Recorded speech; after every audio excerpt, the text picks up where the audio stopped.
அகழ்வாராய்ச்சி ஆதாரம். கொடுமணல். ஈரோட்டிலிருந்து 40 கிலோமீட்டர் தொலைவில் காவேரி ஆற்றின் கிளை நதியான நொய்யல் ஆற்றின் வடகரையில் அமைந்துள்ளது கொடுமணல். 1990களில் இங்கு அகழாய்வுகள் மேற்கொள்ளப்பட்டன. அண்மை அகழாய்வு 2012இல் நடைபெற்றது. பழங்கால மக்கள் வாழ்விடங்களிலும் பெருங்கற்கால புதைமேடுகளிலும் மட்பாண்டங்கள், ஆயுதங்கள், கருவிகள், அணிகலன்கள், மணிகள் கண்டெடுக்கப்பட்டுள்ளன. தற்போது கொடுமணலில் கண்டெடுக்கப்பட்டுள்ள செம்மணிக் கற்கள் வேறு பகுதியிலிருந்து இங்கு கொண்டுவரப்பட்டிருக்கலாம். சங்க நூலான பதிற்றுப்பத்தில் கொடுமணல் என்ற ஊர் அங்கு கிடைக்கும் விலைமதிப்பிக்க கற்களுக்காக புகழ் பெற்றதாகும்.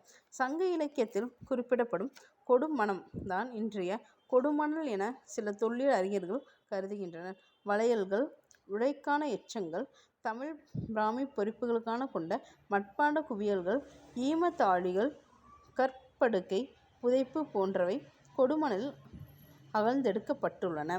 இவற்றோடு மண்பாண்டங்களின் மீது பொறிக்கப்பட்டிருக்கும் சில மனிதர்களின் பெயர்கள் பல்வேறு இனக்குழுக்களை சேர்ந்த மக்கள் இங்கு வாழ்ந்ததை சுட்டுகின்றன. ஒரு புதைக்குழி அருகே காணப்படும் நடுகல் பெருங்கற்காலத்தை சேர்ந்ததாக கணிக்கப்பட்டுள்ளது. கொடுமணல் அகழாய்வில் கிடைத்தவை சங்கத் தொகை நூல்கள் காலத்தை சேர்ந்தவையாகும் என சுப்புராயலு கூறுகிறார்.